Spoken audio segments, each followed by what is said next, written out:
Bunyi itu, bip bip bip. Irama monoton dari monitor elektrokardiogram di samping ranjang menjadi satu-satunya penanda waktu di ruangan yang seolah terhenti ini. Ruang ICU, Intensive Care Unit, Rumah Sakit Pusat Pertamina malam ini terasa lebih dingin dari biasanya. AC sentral yang berhembus konstan seolah membekukan bukan hanya kulitku, tapi juga tulang-tulang dan harapan yang tersisa di dadaku. Aku duduk di kursi lipat plastik yang keras, punggungku terasa remuk redam. Sudah berapa lama aku dalam posisi ini? 3 hari? 4 hari? Waktu seakan melebur menjadi satu gumpalan abu-abu yang tak berujung. Aku menatap tangan kecil yang terbaring di atas sprei putih bersih itu. Tangan putraku, Rio. Jari-jari mungil yang dulu begitu lincah menggenggam mainan mobil-mobilan, kini terkulai lemas, pucat pasi, dilingkari selang infus dan kabel-kabel sensor yang menempel di dada kurusnya. Rio baru berusia 5 tahun. Seharusnya, anak seusia dia sedang sibuk berlarian di taman, mengejar layang-layang, atau merengek minta es krim coklat. Bukan terbaring koma dengan ventilator yang membantunya bernapas. Vonis gagal ginjal akut yang diperparah dengan infeksi paru-paru telah merenggut keceriaannya dalam 3 bulan terakhir. Mama di sini, sayang, bisikku serak. Suaraku terdengar asing di telingaku sendiri. Kering, pecah, dan penuh keputusasaan. Aku mengelus punggung tangannya hati-hati, takut gerakanku akan menyakitinya. Kulitnya terasa dingin, kontras dengan demam tinggi yang sempat membuatnya kejang 2 hari lalu. Aku melirik jam dinding bulat di atas pintu kaca. Jarum pendek menunjuk angka 11, jarum panjang di angka 12. Pukul 23 malam. Dunia di luar sana mungkin sedang tertidur lelap, atau bagi sebagian orang, malam baru saja dimulai dengan tawa dan hiburan. Tapi bagiku, malam adalah musuh. Malam adalah saat di mana ketakutan-ketakutan terliar merayap keluar dari sudut pikiran, membisikkan skenario terburuk tentang Rio. Aku menegakkan tubuh, sendi-sendiku berbunyi protes. Aku butuh kopi. Atau setidaknya air putih untuk membasahi kerongkongan yang terasa seperti padang pasir. Tapi aku takut beranjak. Bagaimana kalau saat aku pergi sebentar, Rio sadar dan mencari mamanya? Bagaimana kalau monitor itu berbunyi panjang tanpa putus? Pikiran itu membuatku menggeleng kuat-kuat, mengusir bayangan buruk. Rio kuat. Rio anak jagoan mama. Mantranya kuucap berulang kali. Di tengah keheningan mencekam ini, rasa sepi itu datang bukan karena tidak ada orang. Di bilik sebelah, ada pasien lain dengan keluarga yang menunggui. Aku bisa mendengar sayup-sayup isak tangis seorang ibu dan bisikan menenangkan dari suaminya. Suaminya. Kata itu menusuk hatiku lebih tajam dari jarum infus. Aku merogoh saku cardigan rajutku yang sudah mulai berbau apek rumah sakit, mengeluarkan ponsel pintar yang layarnya retak sedikit di ujung kanan. Aku membuka kunci layar. Wallpaper foto kami bertiga, aku, Bagas, dan Rio saat liburan ke Bali tahun lalu, menyambutku. Di foto itu, Bagas tersenyum lebar merangkulku, sementara Rio tertawa di gendongannya. Terlihat sempurna. Terlihat bahagia. Siapa yang menyangka bahwa di balik senyum itu, ada jurang yang menganga lebar yang kini memisahkan kami. Aku menekan ikon telepon. Riwayat panggilan keluar dipenuhi satu nama, suamiku. 10 panggilan tak terjawab hari ini. 15 panggilan tak terjawab kemarin. 20 panggilan tak terjawab lusa. Jariku gemetar saat menekan tombol panggil sekali lagi. Aku menempelkan ponsel ke telinga, berharap, berdoa, memohon pada Tuhan agar kali ini ada suara bariton yang menjawab, "Halo, sayang? Maaf aku baru angkat, aku segera ke sana." Tut, tut, tut, nada sambung yang panjang dan menyakitkan. Lalu, suara operator yang datar dan tanpa emosi. Nomor yang Anda tuju sedang tidak aktif atau berada di luar jangkauan. Aku memutus sambungan sebelum operator selesai bicara. Air mata yang sudah ku tahan mati-matian kembali mendesak keluar. Panas. Perih. Bagas, kamu di mana? Rintihku pada layar ponsel yang gelap. Anakmu sekarat, Mas. Anakmu butuh ayahnya. Aku butuh suamiku. Bagas Santoso. Lelaki yang kunikahi 7 tahun lalu. Lelaki yang dulu berjanji di depan ayahku yang sedang sakit keras, bahwa dia akan menjagaku dan mencintaiku sampai maut memisahkan. Dulu, Dia adalah pria yang sederhana, pekerja keras, dan penuh perhatian. Tapi sejak aku memberinya jabatan direktur di perusahaan ayahku, sejak uang bukan lagi masalah, dia perlahan berubah. Awalnya hanya pulang terlambat. Lembur, Arini. Proyek baru. Lalu mulai dinas luar kota yang sering. Klien di Surabaya butuh pendampingan khusus. Hingga akhirnya, saat Rio mulai sakit-sakitan, dia seolah menghilang di telan bumi. Kehadirannya di rumah sakit bisa dihitung jari. Itu pun hanya sebentar, dengan mata yang terus melirik jam tangan dan ponsel, seolah berada di dekat anak yang sakit adalah beban yang ingin segera dia singkirkan. Anak sakit itu urusan ibunya, katanya suatu hari saat aku memintanya bergantian jaga malam. Aku cari uang buat bayar rumah sakit ini, Arini. Kamu pikir biaya itu murah? Padahal dia tahu, kartu kredit yang dia gesek, mobil yang dia kendarai, bahkan jas yang dia pakai, semuanya dibayar dari dividen perusahaanku. Aku beralih ke kontak lain. Rina adikku. Rina, adik kandungku satu-satunya. Gadis manis yang kupikir adalah malaikat kecil dalam hidupku. Sejak orang tua kami pensiun dan ayah sakit, akulah yang mengambil alih peran tulang punggung. Aku menyekolahkan Rina sampai S2 manajemen, membelikannya mobil agar dia tidak kepanasan saat kuliah, dan memberinya kamar termewah di rumahku. Aku menekan nomornya. Nomor yang Anda tuju sedang sibuk. Lagi, selalu sibuk. Terakhir kali aku bicara dengannya 2 hari lalu via chat. Mbak, sorry banget aku nggak bisa ke RS. Lagi deadline tesis, dosen pembimbingku galak banget. Doain Rio ya, Mbak. Deadline tesis? Di jam 11 malam begini? Rasa curiga itu ada, kecil dan samar. Pintu kaca otomatis terbuka dengan suara mendesis pelan. Seorang dokter muda dengan jas putih dan stetoskop melingkar di leher masuk, diikuti 2 orang perawat. Dr. Adrian, spesialis anak yang menangani Rio. Wajahnya serius, namun ada guratan lelah di matanya. Aku sontak berdiri, jantungku berpacu. Setiap kali dokter datang di luar jam visit rutin, itu biasanya bukan kabar baik. Malam, Bu Arini, sapa Dokter Adrian pelan. Malam, Dok. Ada apa? Rio baik-baik saja, kan? Tanyaku, suaraku terdengar panik. Dokter Adrian menatap monitor sejenak, memeriksa grafik vital Rio, lalu menoleh padaku. Kondisinya stabil untuk saat ini, Bu. Tapi seperti yang kita diskusikan tadi pagi, fungsi ginjalnya semakin menurun drastis. Kita tidak bisa menunggu donor lebih lama lagi. Opsi operasi darurat untuk pemasangan akses cuci darah permanen dan eksplorasi kemungkinan infeksi harus dilakukan besok pagi, jam 8 tepat. Aku mengangguk cepat. Lakukan apa saja, Dok. Apa saja asal Rio selamat. Uang bukan masalah. Kami mengerti, Bu Arini. Tapi ada kendala administrasi medis yang krusial. Dr. Adrian membuka papan jalan yang dipegangnya.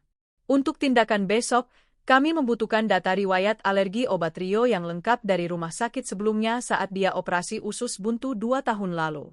Data di sistem kami tidak sinkron, dan kami tidak berani mengambil risiko anafilaksis saat pembiusan.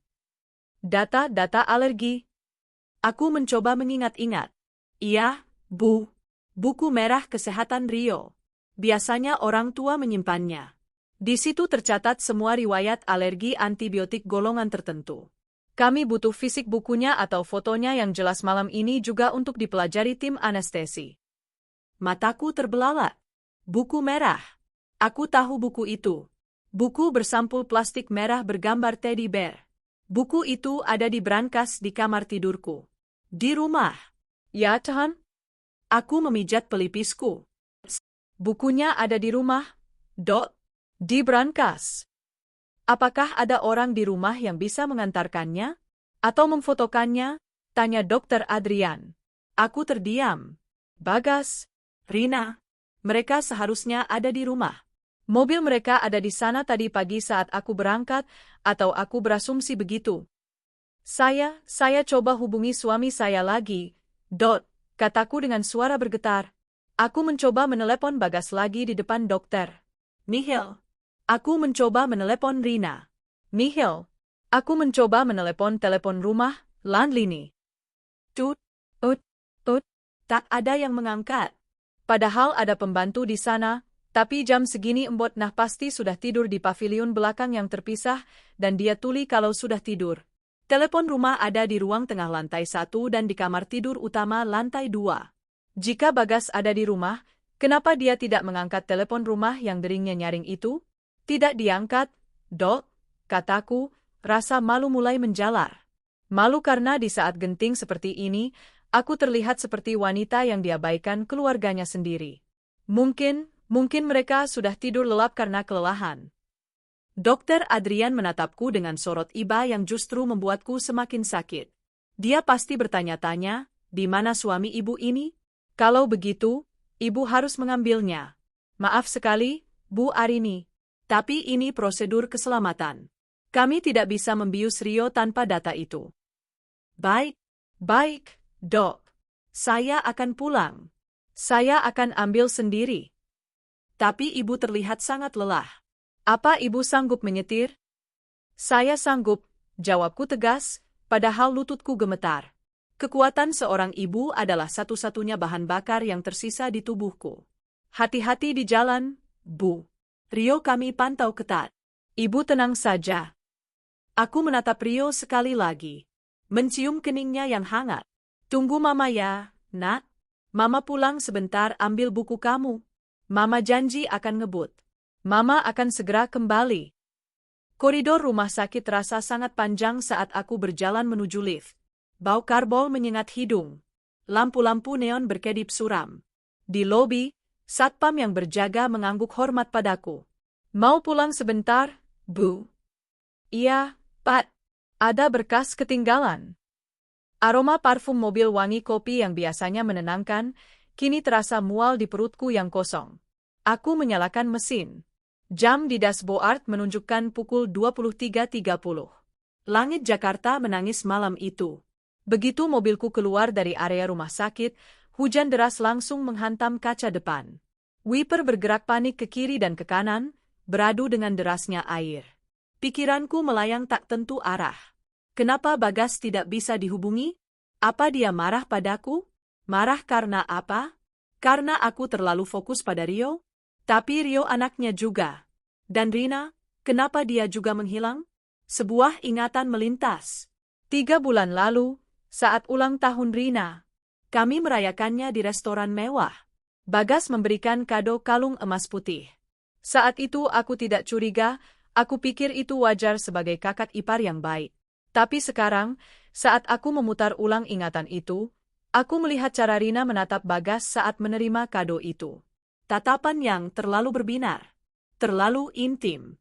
Dan cara Bagas memegang bahu Rina saat berfoto, tangannya turun sedikit terlalu rendah. Ah, enggak mungkin, aku memukul setir, memarahi diriku sendiri. Jangan suzon, Arini. Jangan gila. Adikmu enggak mungkin sejahat itu. Suamimu enggak mungkin sebejat itu. Pukul 00.15. Aku sampai di depan gerbang rumahku. Mobil Pajero Sport putih milik Bagas. Mobil Honda Jazz merah milik Rina. Mereka ada di rumah. Darahku mendidih seketika. Rasa lelahku lenyap digantikan oleh amarah yang membara. Mereka ada di rumah. Mereka berdua ada di rumah. Jadi kenapa tidak ada satupun yang mengangkat teleponku? Aku menelepon puluhan kali. Telepon rumah berdering keras di setiap lantai. Apa mereka tuli? Atau mereka sengaja mengabaikanku? Aku keluar dari mobil, memakai payung hitam, dan berjalan menuju pintu utama. Setiap langkah terasa berat. Jantungku berdetak begitu kencang hingga rasanya sakit di dada. Duk duk duk. Ada yang salah. Aku bisa merasakannya di udara. Ada aura pengkhianatan yang pekat menguar dari balik dinding rumahku sendiri. Aku membuka pintu utama pelan-pelan. Kunci berputar tanpa suara. Pintu kayu jati itu terbuka. Aroma pengharum ruangan lavender menyambutku. Ruang tamu gelap gulita, hanya diterangi lampu jalan yang masuk lewat celah gorden. Hening. Aku melangkah masuk, meletakkan payung basah di tempatnya. Aku melepas sepatu ketsku agar langkahku tidak bersuara di lantai marmer yang dingin. Mataku menangkap sesuatu di ruang tengah. Di atas karpet bulu mahal yang kubeli di Turki, tergeletak sebuah jas kerja. jas biru dongker milik Bagas. Dan tidak jauh dari situ, ada sepatu high heels merah. Sepatu Rina. Tas tangan Rina tergeletak miring di sofa, isinya, lipstik dan bedak, berhamburan keluar sedikit, seolah dilempar dengan terburu-buru. Napasku tercekat. Pemandangan ini, sepatu dan jas yang dilempar sembarangan, ini bukan tanda orang yang pulang kerja lalu istirahat tidur. Ini tanda orang yang terburu-buru. Terburu-buru oleh nafsu. Aku menelan ludah yang terasa pahit. Kakiku melangkah menuju tangga putar yang menghubungkan lantai 1 dan 2. Lantai 2 adalah area privat. Kamarku dan Bagas ada di sayap kanan. Kamar Rina di sayap kiri. Kamar Rio di tengah. Aku menaiki anak tangga satu persatu. Tanganku mencengkeram railing tangga rat-rat. Saat sampai di bordes lantai 2, aku melihat ke arah kamar Rina. Pintunya terbuka lebar. Gelap. Kosong. Aku menoleh ke arah kamarku. Kamar utama. Pintunya tertutup rapat? Tidak. Tidak rapat. Ada celah sedikit. Celah sekitar 5 cm. Dan dari celah itu, ada cahaya temaram. Lampu tidur. Dan suara itu. Awalnya aku pikir suara angin atau hujan. Tapi tidak. Suara itu ritmis.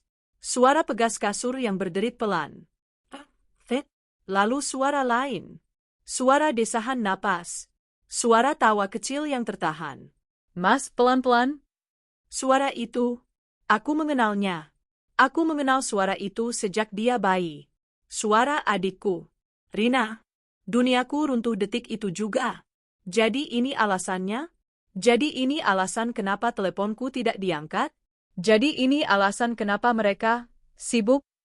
Di saat anakku, darah dagingku dan Bagas, keponakan Rina, sedang berjuang antara hidup dan mati, sedang meregang nyawa dengan selang di kerongkongannya.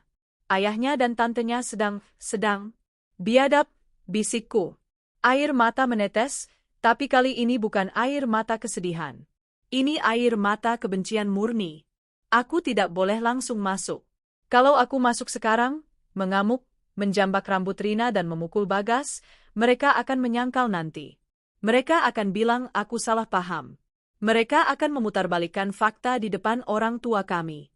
Mertuaku yang licik itu pasti akan membela anaknya mati-matian. Aku butuh bukti. Bukti yang tak terbantahkan. Bukti yang akan menghancurkan mereka sehancur-hancurnya, sampai mereka tidak punya muka lagi untuk hidup di dunia ini. Aku merogoh saku celanaku. Mengambil ponselku lagi. Baterai tinggal 15%. Cukup. Cukup untuk merekam dosa terbesar dalam hidupku. Aku mengusap air mata di pipiku dengan kasar. Dengan tangan gemetar namun tekad baja, aku mengaktifkan kamera video. Aku melangkah mendekati pintu kamar itu. Aku mengintip dari celah pintu. Dan di sana, di bawah sorot lampu tidur kuning remang-remang, aku melihat mimpi burukku menjadi nyata. Cahaya lampu tidur di nakas memancarkan warna kekuningan yang redup, menciptakan bayangan-bayangan panjang yang menari di dinding. Udara di dalam kamar itu pengap, bukan karena ventilasi yang buruk, tetapi karena pekatnya aroma pengkhianatan yang menyesakkan dada. Aroma parfum Rina, wangi vanila manis yang dulu kuhadiahkan padanya, bercampur dengan aroma mask maskulin milik Bagas, dan aroma lain. Aroma keringat. Aroma dosa. Mataku, yang sudah bengkak karena menangis berhari-hari di rumah sakit, kini dipaksa menyaksikan adegan yang lebih mengerikan daripada film horor manapun. Di sana, di atas ranjang king size dengan kepala ranjang berukir jati Jepara yang kupesan khusus saat pernikahan kami. Di atas sprei sutra warna krem yang kubeli dengan harapan bisa menambah kenyamanan tidur suamiku setelah lelah bekerja. Dua manusia itu sedang bergumul tanpa sehelai benang pun. Suamiku, Bagas, berada di atas tubuh adikku, Rina. Punggungnya yang lebar, punggung yang dulu kupikir adalah tempat tersandar paling aman di dunia, kini bergerak ritmis dalam dosa yang tak termaafkan. Aku melihat wajah Rina. Matanya terpejam, bibirnya mendesah, kepalanya mendongak menikmati sentuhan lelaki yang seharusnya dia panggil kakak ipar. Tangannya, tangan yang sering kubelai dan kugenggam saat dia wisuda, kini mencengkeram bahu Bagas, menariknya lebih dekat. Ah, Mas Bagas lebih enak dari pacarku? Desah Rina, suaranya manja dan menjijikkan. Kamu memang paling ngerti Mas, Rin. Nggak kaku kayak kakakmu, balas Bagas dengan suara parau, diselingi napas yang memburu. Arini itu, bosenin. Di otak dia cuma kerjaan sama Rio. Mendengar namaku dan nama anakku disebut di sela-sela zina mereka, rasanya seperti ada tangan tak terlihat yang merobek jantungku dari dalam dada. Bosenin? Aku membosankan karena aku sibuk mengurus perusahaan agar kamu bisa naik mobil mewah, Bagas? Aku membosankan karena aku menghabiskan waktu menjaga anak kita yang sakit, sementara kamu asyik bermain di sini. Darahku mendidih hingga ke ubun-ubun. Telingaku berdenging kencang. Rasa mual hebat menyerang perutku. Aku ingin muntah. Muntah melihat betapa rendahnya moral dua manusia yang paling kupercayai ini. Namun, aku menahan semuanya. Tanganku yang memegang ponsel gemetar hebat, tapi aku memaksanya untuk tetap stabil. Lensa kamera ponselku merekam semuanya. Setiap gerakan. Setiap desahan. Setiap inci kulit mereka yang bersentuhan. 1 menit. Aku butuh 1 menit penuh. Durasi yang terasa seperti seabad di neraka. Aku merekam wajah Bagas yang penuh nafsu. Aku merekam wajah Rina yang menikmati peran sebagai perusak rumah tangga kakaknya sendiri. Mas, kalau Mbak Arini pulang gimana? Tanya Rina tiba-tiba, di sela napasnya. Bagas tertawa kecil. Tawa yang meremehkan. Halah, dia nggak bakal pulang. Dia kan sok jadi ibu peri di rumah sakit. Lagian kalau dia telepon, aku matiin aja. Bilang aja sinyal jelek atau baterai habis. Gampang. Kamu jahat Mas? Rina terkikik, lalu mencium leher Bagas. Jahat tapi kamu suka kan? Cukup. Baterai ponselku tinggal 10%. Tapi bukti yang kudapat sudah lebih dari cukup untuk menghancurkan hidup mereka sampai ke akar-akarnya. Aku menyimpan rekaman itu. Jempolku dengan cepat mengirim video itu ke cloud storage pribadiku dan ke email cadanganku. Hanya untuk berjaga-jaga jika Bagas mencoba merebut ponselku dan membantingnya. Setelah tanda send muncul, aku menarik napas dalam-dalam. Menghimpun sisa-sisa kewarasan yang kumiliki. Aku tidak akan berteriak histeris. Teriakan hanya untuk orang yang kalah. Dan malam ini, aku tidak akan kalah. Aku mendorong pintu kamar lebar-lebar hingga membentur dinding. Brat! Suara hantamannya menggelegar di keheningan malam. Lalu, tanganku meraba saklar lampu utama di dinding dekat pintu. Klik! Cahaya putih terang dari lampu kristal gantung seketika membanjiri ruangan, mengusir remang-remang, menelanjangi dosa mereka di bawah sorot kebenaran yang menyilaukan. Kia? Rina menjerit histeris, suara lengkingannya memecah malam. Dia refleks menarik selimut tebal untuk menutupi tubuhnya, wajahnya pucat pasi seolah baru melihat hantu. Bagas terlonjak kaget, hampir jatuh dari ranjang. Dia menoleh ke arah pintu dengan mata terbelalak lebar, mulutnya menganga. Wajahnya yang tadi merah padam karena nafsu, kini berubah menjadi putih kertas dalam hitungan detik. Ain? Bagas tergagap. Suaranya hilang. Lututnya tampak gemetar bahkan saat dia masih di atas kasur. Aku berdiri tegak di ambang pintu.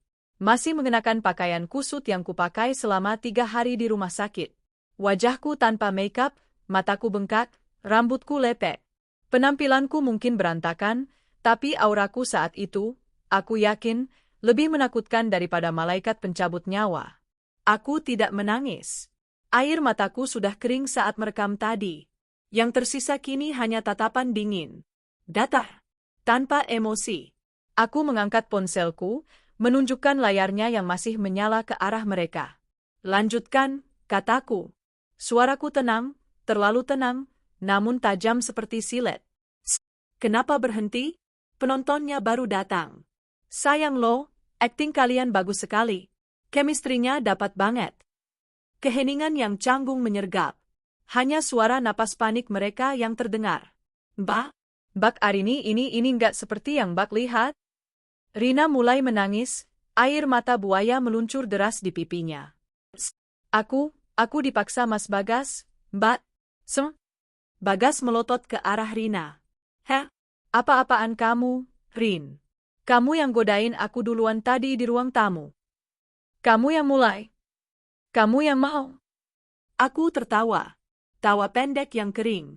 Wow, baru 1 menit ketahuan, kalian sudah saling gigit seperti anjing liar. Mana kata-kata manis tadi? Mas Bagas paling ngerti aku. Rina nggak kaku kayak kakakmu, kemana perginya? Aku melangkah masuk 1 langkah. Hanya 1 langkah, tapi membuat Bagas mundur ketakutan sampai punggungnya menabrak headboard ranjang. Jangan mendekat, Rin, dengerin aku dulu. Bagas mengangkat kedua tangannya, seolah-olah aku memegang pistol. Padahal aku hanya memegang ponsel dan kunci mobil. Aku Wilaf. Ini setan yang godain aku. Aku capek kerja, aku stres mikirin Rio.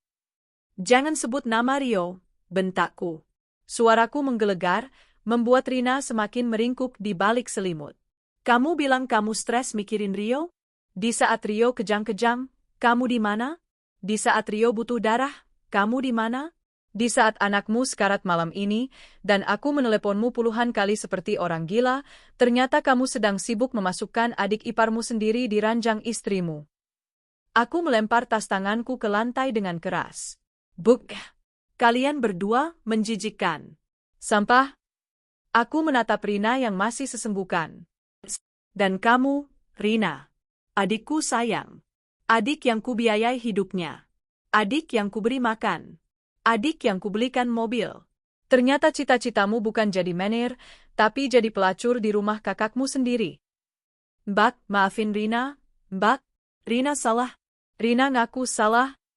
Rina mencoba turun dari ranjang, hendak bersujud di kakiku dengan tubuh yang masih terbungkus selimut. Jangan sentuh aku. Aku mundur selangkah, menatapnya jijik. Najis, tanganmu kotor. Aku menarik napas panjang, mengatur detak jantungku yang terasa mau meledak. Aku harus tetap rasional. Aku butuh dokumen Rio. Itu prioritas utama. Drama sampah ini bisa diurus nanti, tapi Rio tidak bisa menunggu. Aku berjalan menuju lemari pakaian. Melewati mereka berdua seolah mereka adalah kotoran yang tidak terlihat. Aku membuka pintu brankas di dalam lemari dengan jari yang masih sedikit gemetar, menekan kode kombinasi. Tanggal lahir Rio. Pintu brankas terbuka. Aku mengambil buku merah kesehatan Rio dan beberapa berkas asuransi. Aku juga melihat tumpukan perhiasan emas batangan dan sertifikat rumah di sana. Sebuah ide melintas di kepalaku. Aku mengambil semua sertifikat penting, sertifikat hak milik, SHM, rumah ini, BPKB mobil Alphard dan Pajero, serta akta pendirian perusahaan. Semuanya kumasukkan ke dalam tas laptop yang ada di meja kerja di sudut kamar. Kamu mau ngapain, Rin? Tanya Bagas panik melihatku menguras brankas. Itu kan harta kita? Harta kita? Aku menoleh, menatapnya sinis. Koreksi. Ini harta saya. Harta ayah saya. Kamu masuk ke rumah ini cuma bawa koper isi baju lusuh 7 tahun lalu. Ingat? Dan sepertinya, kamu akan keluar dengan cara yang sama. Bagas terdiam, wajahnya semakin pucat. Dia tahu aku tidak main-main. Aku menutup kembali brankas yang sudah kosong melompong itu. Aku sudah memegang nyawa Rio, buku medis, dan nyawa ekonomi mereka, aset. Aku berbalik menghadap mereka lagi. Sekarang dengarkan baik-baik. Kataku dingin. Pakai baju kalian. Sekarang. Aku tunggu di ruang tengah lantai bawah. Aku kasih waktu 5 menit. Arini, kita bicara baik-baik ya sayang, tolong jangan begini. Bagas mencoba merayu dengan nada yang dulu selalu membuatku luluh. 5 menit, Bagas. Atau video ini. Aku mengetuk layar ponselku, akan mendarat di grup WhatsApp keluarga besar, grup manajer kantor, dan laman Facebook kampus Rina. Kamu mau viral sebagai direktur mesum dan mahasiswi perebut suami kakak. Mata Rina membelalak ngeri. Jangan, Mbak. Jangan viralin. Aku belum lulus. Malu sama dosen. Tahu malu juga kamu ternyata? Sindirku. Kalau begitu cepat pakai baju. Dan jangan coba-coba kabur lewat jendela atau pintu belakang. Satpam kompleks sudah aku telepon, aku bilang ada maling di rumah ini. Kalau kalian keluar pagar tanpa izinku, mereka akan menangkap kalian. Itu gertakan. Aku belum menelepon satpam. Tapi melihat wajah ketakutan mereka, aku tahu gertakan itu berhasil. Aku memungut tasku dan berjalan keluar kamar. Sebelum menutup pintu, aku menoleh sekali lagi, melihat pemandangan hancur itu untuk terakhir kalinya. Kamar yang dulu penuh kenangan manis, kini hanya menjadi tempat kejadian perkara pembunuhan rumah tanggaku. Cepat turun. Sidang pengadilan kalian dimulai 5 menit lagi. Aku menuruni tangga dengan kaki yang terasa berat namun mantap. Di ruang tengah yang sepi, aku duduk di sofa single, kursi kekuasaan di rumah ini. Aku meletakkan berkas-berkas Rio di meja dengan aman. Jam menunjukkan pukul 00.45. Aku mengambil ponselku lagi. Baterai 8%. Cukup untuk 2 panggilan penting. Panggilan pertama, Ayah. Ayahku tinggal hanya beda 2 blok dari sini. Beliau memang sakit jantung ringan, tapi aku tahu beliau tipe orang tua yang akan bangun jika anaknya menelepon tengah malam. Halo? Arini? Kenapa, Nak? Rio, ada apa? Suara ayah terdengar panik dan serak bangun tidur. Ayah? Suaraku bergetar sedikit.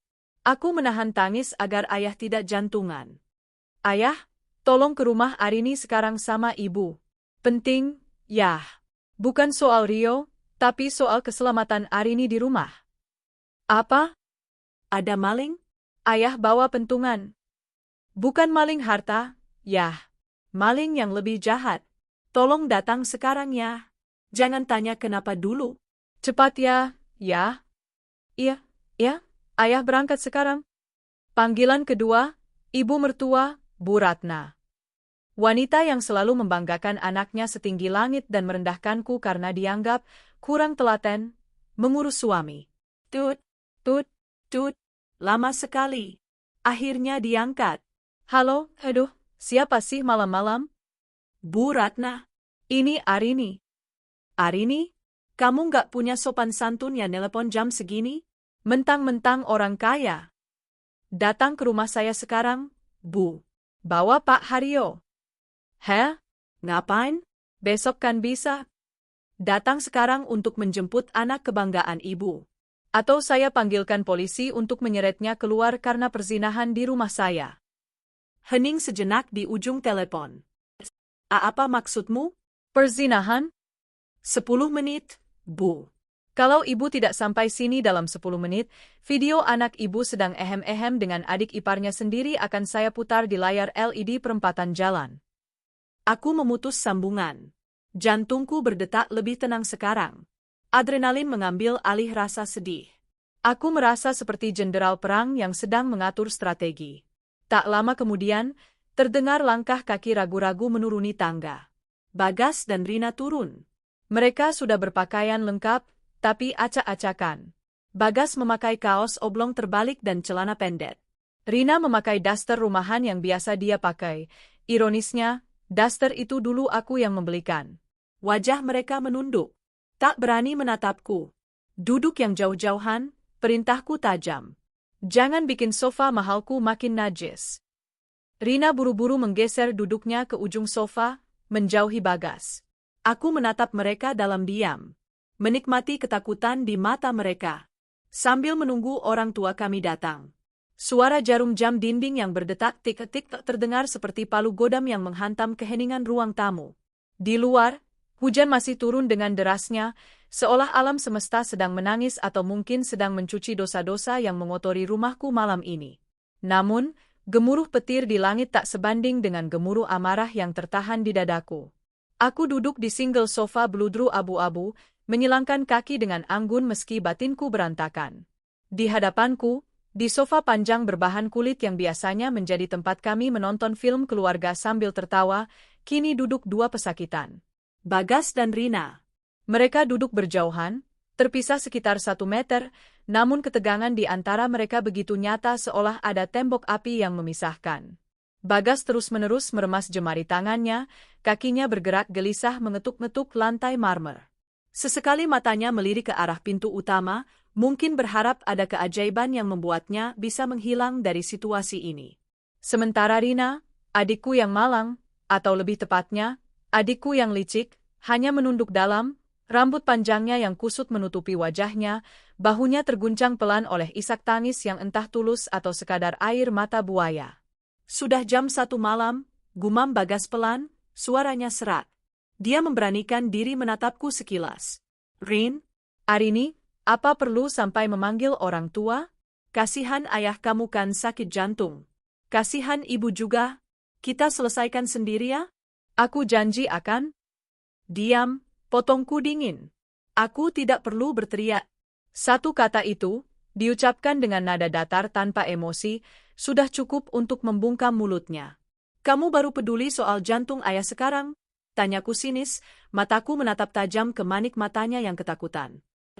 Waktu kamu menelanjangi anak bungsunya di kamar kakaknya, kamu ingat jantung ayah? Waktu kamu mengkhianati kepercayaan beliau yang menyerahkan anak sulungnya padamu, kamu ingat kesehatan ayah? Bagas terdiam, wajahnya semakin pucat. Dia menelan ludah dengan sudah payah. Mbak? Rina mencoba bersuara, suaranya cicit seperti tikus terjepit. Aku takut ayah marah. Mbak tahu kan ayah kalau marah suka? Suka apa? Suka main tangan, selaku cepat. Bagus kalau kamu ingat. Mungkin tamparan ayah nanti bisa menyadarkan otakmu yang sudah konslet itu. Aku bangkit berdiri, berjalan menuju pantry kering yang menyatu dengan ruang tengah. Aku menuangkan segelas air putih dingin. Tenggorokanku kering, bukan karena haus, tapi karena menahan teriakan yang ingin meledak. Aku butuh kepala. Dingin. Aku adalah sutradara malam ini, dan aku tidak boleh kehilangan kendali sebelum pertunjukan utama dimulai. Tepat saat aku meletakkan gelas di meja, bel pintu berbunyi. 2 kali. Panjang dan mendesak. Jantungku berdesir. Itu pasti ayah. Jangan ada yang bergerak dari sofa itu, ancamku pada Bagas dan Rina yang tampak ingin berdiri. Duduk. Aku berjalan menuju pintu utama, menarik napas dalam-dalam, memasang topeng ketegaran. Aku membuka pintu. Di sana, berdiri kedua orang tuaku. Ayah mengenakan jaket kulit lamanya yang basah kuyup di bagian bahu, tangannya menggenggam sebuah tongkat kayu. Bukan pentungan, tapi tongkat jalan yang beliau pakai kalau asam uratnya kambuh. Wajah tuanya tampak cemas, kerutan di dahinya semakin dalam. Ibu berdiri di belakangnya, memegang payung yang meneteskan air, wajahnya pucat pasi penuh kekhawatiran. Arini. Ibu langsung memelukku begitu melihatku. Tubuhnya yang hangat sedikit meredakan dingin di hatiku. Kamu nggak apa-apa, nak? Mana malingnya? Kamu diapain? Aku memeluk ibu sebentar, menghirup aroma minyak kayu putih yang selalu menempel di bajunya. Aroma rumah. Aroma kasih sayang yang tulus, sesuatu yang hilang dari rumahku sendiri. Arini nggak apa-apa, Bu, bisikku. Aku melepaskan pelukan dan menatap ayah. Ayo masuk, ya. Malingnya, sudah Arini amankan di ruang tengah. Ayah menatapku bingung. Diamankan? Kamu nggak lapor polisi? Kenapa nggak teriak? Nanti ayah mengerti. Ayo. Aku menuntun mereka masuk. Langkah kaki ayah terdengar berat di lantai. Saat kami berbelok ke ruang tengah, langkah ayah terhenti mendadak. Matanya menyipit, menatap pemandangan di sofa. Bagas dan Rina. 2 orang yang sangat dikenalnya. Bukan perampok bertopeng. Bukan orang asing bersenjata. Loh? Ibu bergumam, bingung. Kok ada Rina? Kok Bagas, penampilannya begitu? Rina yang melihat ayah dan ibu datang, tangisnya pecah semakin keras. Ibu? Ayah menatapku, lalu menatap Bagas, lalu kembali padaku. Insting seorang ayah memang tajam. Dia melihat ketegangan di udara, melihat mata sembab Rina, melihat wajah ketakutan Bagas, dan melihat tatapan dingin putrinya. Arini, suara ayah memberat. Apa maksudnya ini? Kamu bilang ada yang mengancam keselamatanmu. Kenapa suamimu dan adikmu duduk seperti terdakwa di situ? Belum sempat aku menjawab, suara klakson mobil terdengar nyaring dari depan pagar. Tin, tin, tin. Keras dan tidak sabaran. Sekali. Itu dia, kataku sambil tersenyum miring. Tamu terakhir kita sudah datang. Silakan duduk dulu, ya, Bu.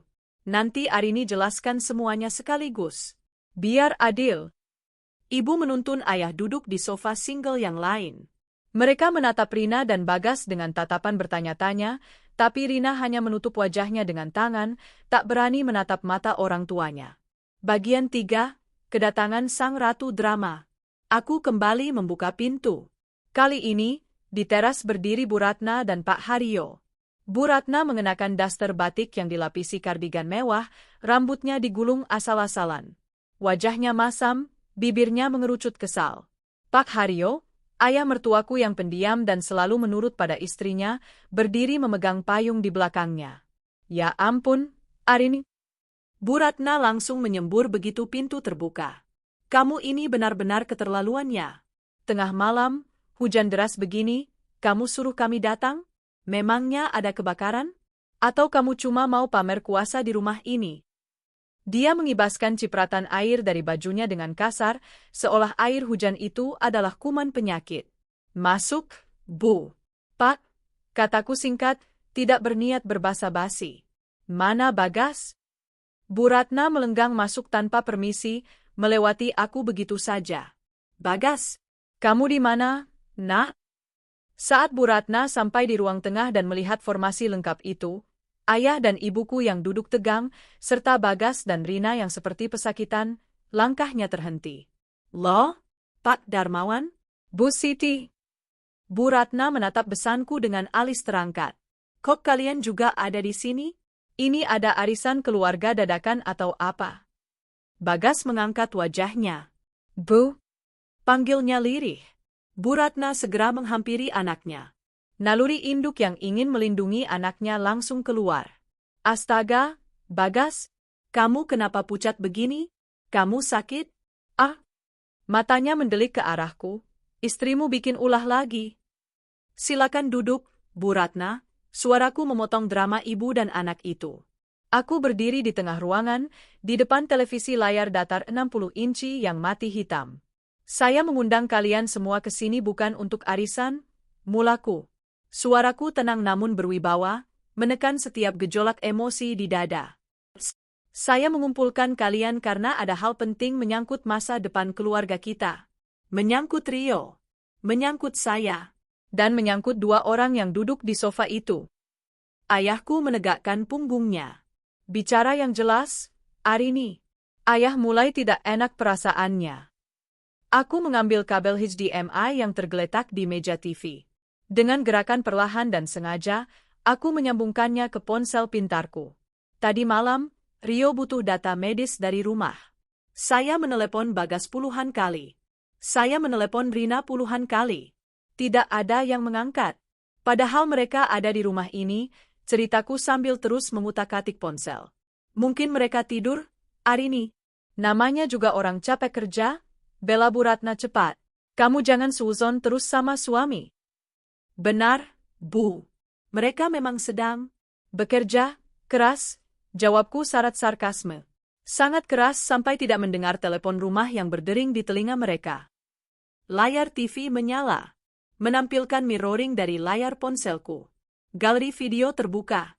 Thumbnail video terakhir memperlihatkan gambar yang agak gelap namun jelas. Aku menatap Bagas.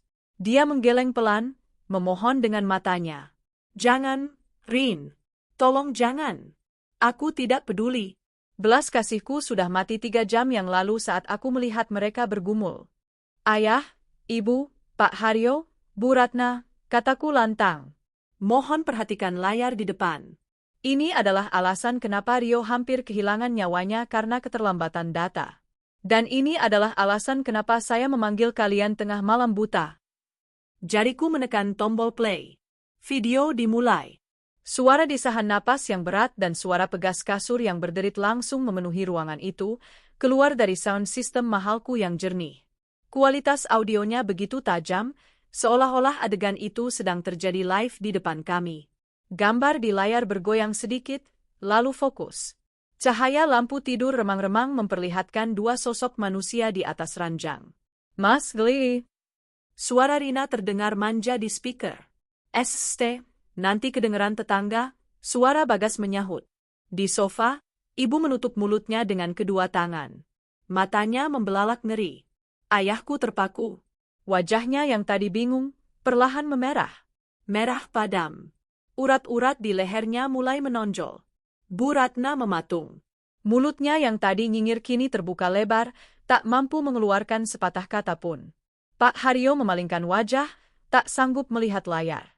Video berlanjut, menampilkan adegan yang lebih eksplisit. Adegan di mana Rina mendongak penuh nafsu dan Bagas menciumi lehernya. "Matikan!" teriak Bu Ratna tiba-tiba, suaranya melengking. Matikan itu! Itu bohong! Itu editan! Aku tidak mematikannya. Aku membiarkannya berputar sampai bagian aku mendobrak pintu dan menyalakan lampu. Klik! Suara lampu dinyalakan di video. Wajah panik Bagas dan teriakan Rina terpampang jelas dalam resolusi high definition. Tidak ada deepfake. Tidak ada AI. Itu murni wajah anak dan adik mereka yang tertangkap basah. Video berakhir. Layar kembali hitam.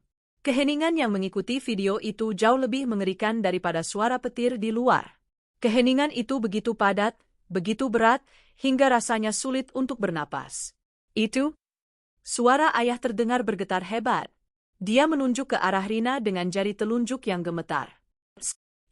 Kamu, Rin? Rina merosot dari sofa, bersimpuh di lantai, bersujud ke arah kaki ayah. "Ayah, ampun ya." Rina Vilaf. Rina digoda setan. Setan? Prat. Ayah menggebrak meja kaca di hadapannya dengan tongkat kayunya hingga retak. Suara gebrakannya membuat semua orang terlonjak. Ayah berdiri, tubuh tuanya gemetar karena amarah yang meluap-luap. Dia berjalan tertatih namun cepat ke arah Rina. "Kamu sebut itu setan?"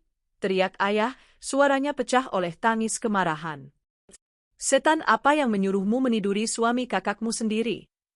Kakakmu yang membiayai hidupmu. Kakakmu yang anaknya sedang sekarat di rumah sakit. Di mana otakmu, Rina? Di mana hatimu?" "Ampun, ya, sakit, ya." Rina menangis histeris saat ayah menjambak rambutnya, memaksanya menatap wajah ayah. Pak Darmawan. "Jangan main hakim sendiri."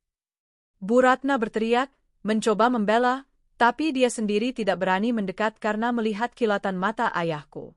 "Aku hanya diam menonton. Tidak ada niat sedikit pun untuk melerai."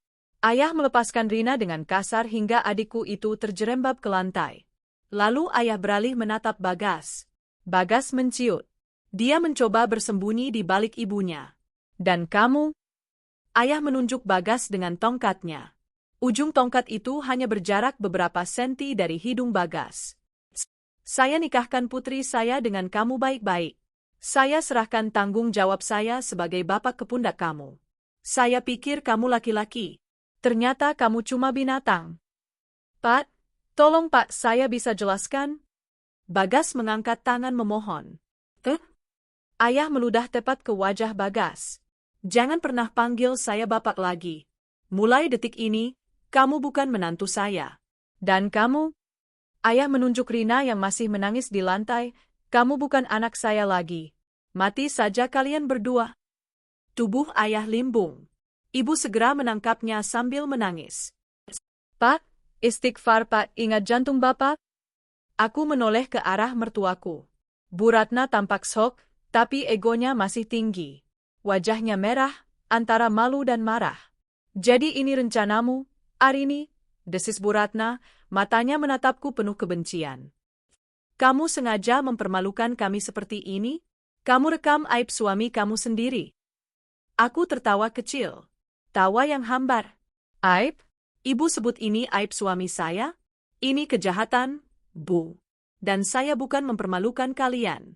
Anak ibu sendiri yang mempermalukan dirinya, keluarganya, dan ibunya yang selama ini koar-koar betapa suci anaknya. Aku mengambil map berisi tumpukan rekening koran yang tadi juga kuambil dari brankas, terselip di antara berkas asuransi. Dan sebelum ibu membela anak ibu lagi dengan alasan, "Vilaf," atau "kurang kasih sayang," kataku sambil mengangkat kertas-kertas itu. "Mari kita bahas kemana perginya uang perusahaan yang seharusnya untuk pengobatan Rio." Kertas-kertas rekening koran itu berdesir saat aku melemparkannya ke atas meja kaca yang sudah retak akibat pukulan tongkat ayah. Lembaran-lembaran itu menyebar, menampilkan deretan angka dan tanggal yang menjadi saksi bisu kejahatan finansial suamiku. "Silakan diambil. Silakan dibaca," kataku sambil menunjuk tumpukan kertas itu dengan dagu. Terutama untuk Ibu Ratna yang terhormat, yang selalu membanggakan Bagas sebagai suami yang bertanggung jawab dan menafkahi istri. Bu Ratna mendengus, tapi rasa penasarannya mengalahkan egonya. Dengan tangan gemetar, dia memungut salah satu lembar mutasi rekening bank. Matanya yang rabun dekat menyipit, mencoba membaca tulisan kecil-kecil itu di bawah cahaya lampu ruang tengah. Apa ini? Gumamnya. Itu mutasi rekening Bagas selama 1 tahun terakhir, jelasku dingin. Rekening yang gajinya dibayar oleh perusahaan saya. Perusahaan warisan ayah saya.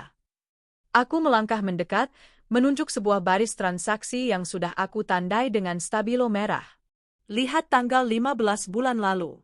Transfer keluar, 15 juta rupiah. Beritanya, buat jajan sayang. Aku menoleh ke arah Rina. Rina, apa jajananmu semahal itu sampai butuh 15 juta sebulan? Lebih besar dari gaji manajer di kantor saya. Rina semakin menunduk, bahunya terguncang. Dia tidak berani menjawab. Dan lihat baris di bawahnya, lanjutku, jariku menunjuk lagi. Tanggal 16. Transfer keluar, 10 juta rupiah. Beritanya, uang arisan mama. Aku menatap Bu Ratna tepat di matanya. Ibu ingat tas Gucci yang ibu pamerkan waktu lebaran? Ibu bilang itu hadiah dari hasil kerja keras Bagas. Ternyata benar. Kerja keras Bagas membohongi istrinya dan mencuri uang perusahaan. Wajah Bu Ratna memerah padam. Dia melempar kertas itu kembali ke meja. Lancang kamu. Wajar kalau anak laki-laki memberi uang pada ibunya. Itu namanya anak berbakti. Surga ada di telapak kaki ibu. Berbakti? Potongku sambil tertawa sumbang. Berbakti dengan uang curian? Bu, Bagas itu cuma direktur operasional di atas kertas. Gajinya sudah ditentukan. Tapi pengeluaran ini jauh di atas gajinya. Dia mengambil dana operasional perusahaan, memalsukan info ke vendor, hanya untuk membiayai gaya hidup ibu dan pelacur kecilnya ini. Jaga mulutmu, Arini, bentak Bagas, mencoba bangkit berdiri. Jangan bawa-bawa ibu. Duduk, hardik ayahku. Bagas langsung menciut kembali. Kamu yang jaga kelakuanmu, Bagas, seruku. Kamu tahu apa yang paling menyakitkan? Di lembar terakhir itu. Coba lihat. Aku mengambil lembar terakhir dan menempelkannya hampir ke wajah Bagas. Bulan lalu, tanggal 20, saat Rio masuk ICU pertama kali. Saat aku menangis minta tolong kamu bayarkan DP rumah sakit sebesar 50 juta karena limit asuransi Rio sudah hampir habis, kamu bilang apa? Kamu bilang gak ada uang. Kamu bilang kas perusahaan lagi kosong. Suaraku mulai bergetar, air mata kemarahan kembali menggenang. Tapi di tanggal yang sama, di hari yang sama saat anakmu dipasangi ventilator, ada transaksi keluar sebesar 25 juta untuk booking hotel bintang 5 dan perhiasan. Untuk siapa? Untuk ulang tahun Rina. Hening. Ibuku menangis terisak-isak mendengar itu. Ya Allah, teganian kamu, Bagas, cucuku lagi sekarat. Itu investasi, Rin. Bagas mencoba berkilah, suaranya lemah dan tak masuk akal. Investasi di selangkangan adik iparmu, balasku kasar. Kesopananku sudah hilang. Kamu biarkan anakmu hampir mati karena tidak ada biaya, sementara kamu foya-foya dengan Rina? Binatang pun masih sayang anaknya, Bagas. Kamu lebih rendah dari binatang. Bu Ratna tampak gelisah. Dia mulai menyadari bahwa posisinya semakin terpojok. Tapi alih-alih meminta maaf, dia malah menyerang balik. Taktik klasik manipulator. Ya sudah. Kalau memang Bagas salah pakai uang, nanti diganti. Tapi rumah ini kan rumah Bagas. Bagas kepala keluarga, seru Bu Ratna dengan suara melengking. Kamu sebagai istri harusnya menutupi aib suami, bukan malah mengulitinya di depan orang tua. Pantas Bagas selingkuh, kamu itu istri yang tidak tahu diuntung, arogan, merasa paling kaya. Memang saya kaya, Bu. Jawabku tenang, tapi mematikan. Dan karena kekayaan itulah ibu dan anak ibu bisa hidup enak selama 7 tahun ini. Aku berjalan menuju tas laptop yang tadi kuambil dari kamar. Aku mengeluarkan map berwarna biru tua. Ibu bilang ini rumah Bagas? Aku mengeluarkan sertifikat tanah bersampul hijau. Bacalah, Pak Haryo. Bapak kan masih bisa baca dengan jelas, aku menyodorkan sertifikat itu pada ayah mertuaku yang sedari tadi diam. Pak Haryo membukanya dengan tangan gemetar. Matanya menyusuri baris demi baris. Pemegang hak, Arini Kusuma, baca Pak Haryo lirih. Apa? Bu Ratna merebut sertifikat itu. Matanya melotot. Enggak mungkin. Bagas bilang dia beli rumah ini pakai bonus proyek. Bagas bohong, Bu, kataku santai. Rumah ini saya beli tunai 2 bulan sebelum kami menikah. Ini harta bawaan. Aset pribadi saya. Bagas tidak punya hak sepeser pun atas ubin yang ibu injak sekarang. Aku mengeluarkan dokumen lain. Dan ini, akta perubahan perusahaan. Serta surat keputusan CEO PT Abadi Jaya. Aku menatap Bagas yang kini sudah berkeringat dingin sebiji jagung. Saudara Bagas Santoso, ucapku formal, layaknya sedang di ruang rapat direksi. Mulai detik ini, jam 1.30 pagi, saya selaku pemilik dan CEO, menyatakan Anda dipecat secara tidak hormat dari jabatan Direktur Operasional. Rin, jangan bercanda, Rin. Bagas memucat. Cicilan mobilku, kartu kreditku. Itu urusanmu, potongku. Dan karena pemecatan ini didasarkan pada fraud atau penggelapan dana yang buktinya sudah saya pegang, kamu tidak akan dapat pesangon sepeser pun. Justru, tim audit saya akan menghitung total kerugian negara, kerugian perusahaan, dan kamu wajib mengembalikannya. Jika tidak, aku tersenyum tipis. Penjara menantimu, mantan suamiku. Kata penjara membuat Bu Ratna histeris. Dia menjerit, lalu merosot duduk di lantai, memukuli karpet. Arini jahat. Arini kejam. Kamu mau memenjarakan ayah dari anakmu sendiri. Dia bukan ayah Rio, jawabku dingin. Ayah Rio tidak akan membiarkan Rio mati demi membelikan kalung berlian untuk selingkuhannya. Bagian 3, pengusiran di tengah badai. Jam dinding berdentang 2 kali. Aku merasa lelah, sangat lelah. Adrenalin yang memompaku tadi mulai surut, digantikan rasa jijik yang mendalam melihat drama murahan di depanku. Aku ingin mandi. Aku ingin kembali ke rumah sakit memeluk Rio. Sudah cukup dramanya, kataku tegas. Ayah, Ibu, ayo kita pulang. Rumah ini sudah terlalu kotor hawanya. Tunggu, sela ayahku. Beliau berdiri, menatap Rina yang masih sesenggukan di lantai. Rina. Rina mengangkat wajahnya yang basah oleh air mata dan ingus. Ya? Mulai malam ini, jangan pernah injakkan kakimu di rumah ayah di desa, suara ayah bergetar menahan tangis. Ayah sudah tidak punya anak perempuan bernama Rina. Anggap saja anak bungsu ayah sudah mati malam ini. Ya, jangan gitu ya. Rina nggak punya tempat tinggal? Ratap Rina. Minta sama lelakimu itu, bentak ayah. Kalian kan saling mencintai? Sana hidup berdua. Makan itu cinta. Makan itu nafsu. Ayah menarik tangan ibu yang masih menangis, lalu menatapku. Arini, kamu ikut ayah pulang ke rumah ibu malam ini? Atau mau di sini? Arini harus kembali ke rumah sakit, ya. Berkas Rio sudah Arini pegang. Aku menatap Bagas, Rina, dan mertuaku. Kalian, tunjukku pada mereka bertiga. Saya beri waktu sampai besok pagi jam 7, sebelum matahari naik tinggi. Angkat kaki dari rumah saya. Bawa semua barang-barang kalian. Baju, celana dalam, sampah-sampah kalian, bawa semua. Besok pagi Arini. Bu Ratna membelalak. Ini masih hujan badai. Kamu mau ngusir mertua kamu ke jalanan? Mobil Bagas, Pajero itu, atas nama perusahaan. Kuncinya tinggal di meja. Silakan kalian pergi naik taksi online atau jalan kaki. Saya tidak peduli. Tapi kami mau tinggal di mana? Teriak Bu Ratna frustrasi. Itu bukan urusan saya.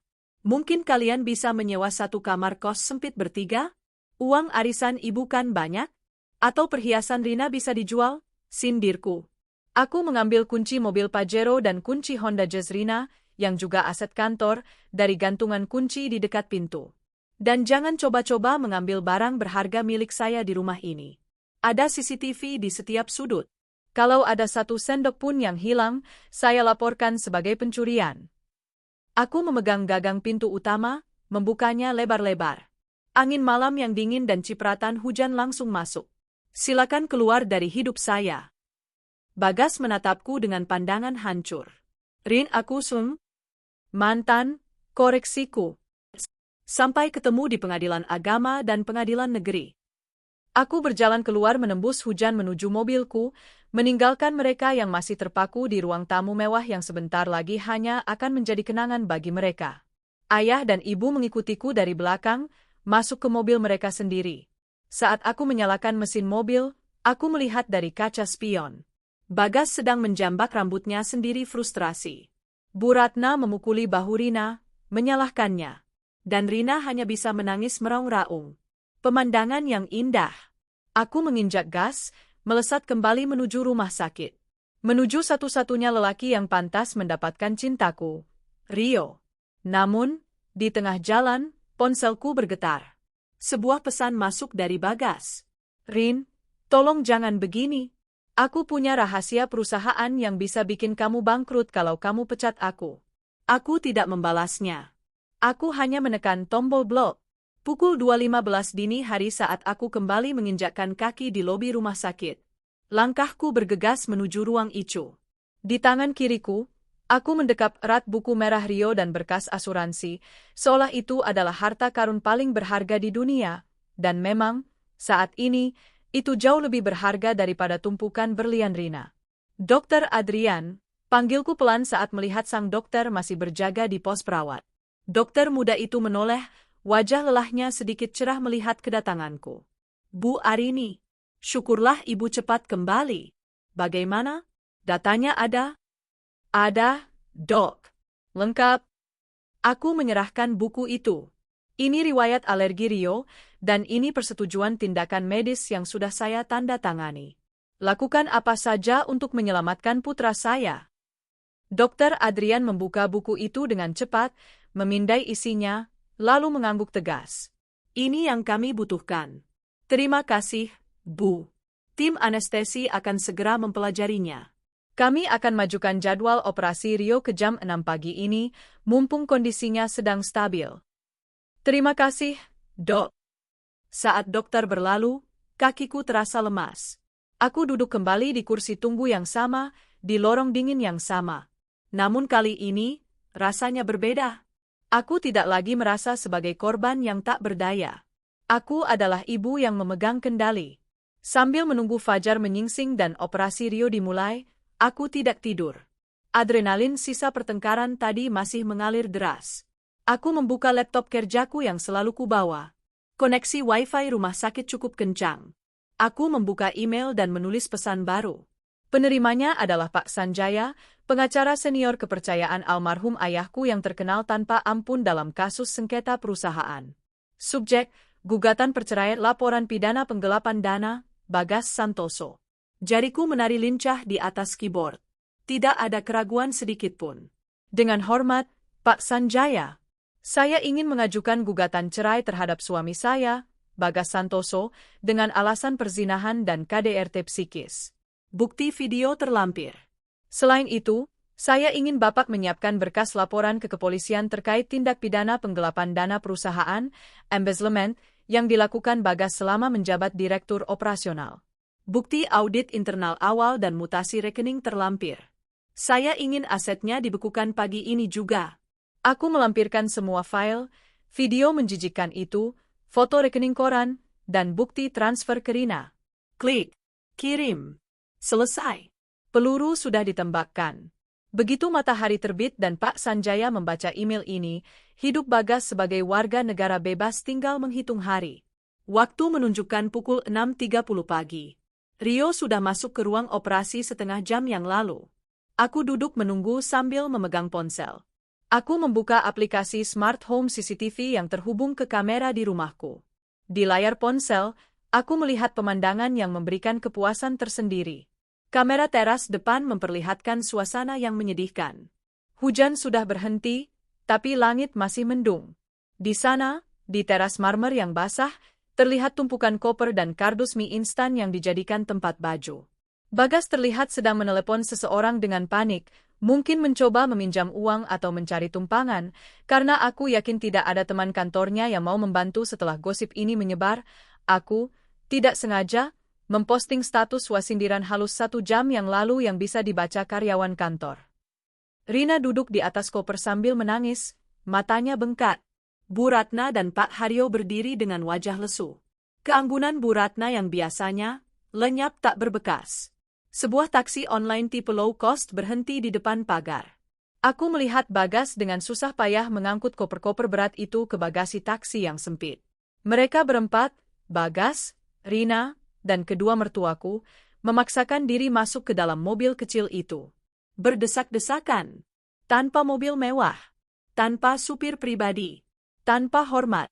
Taksi itu perlahan melaju meninggalkan gerbang rumahku. Rumah yang dulu mereka anggap istana gratisan, kini tertutup selamanya bagi mereka. Selamat jalan, bisikku pada layar ponsel. Nikmatilah kemiskinan yang kalian ciptakan sendiri.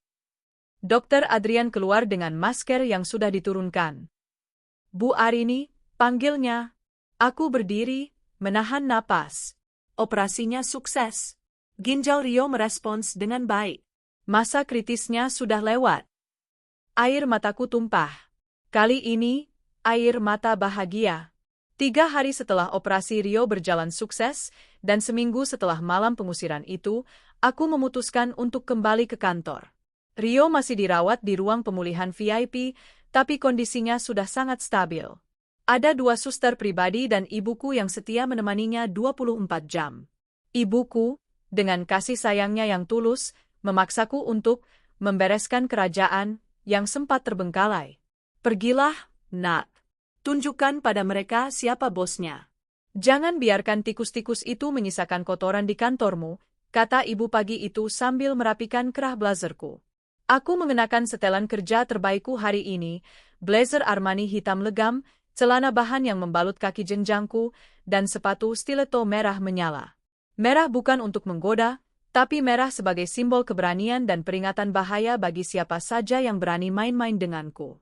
Mobil Alphardku berhenti tepat di lobi gedung perkantoran PT Abadi Jaya.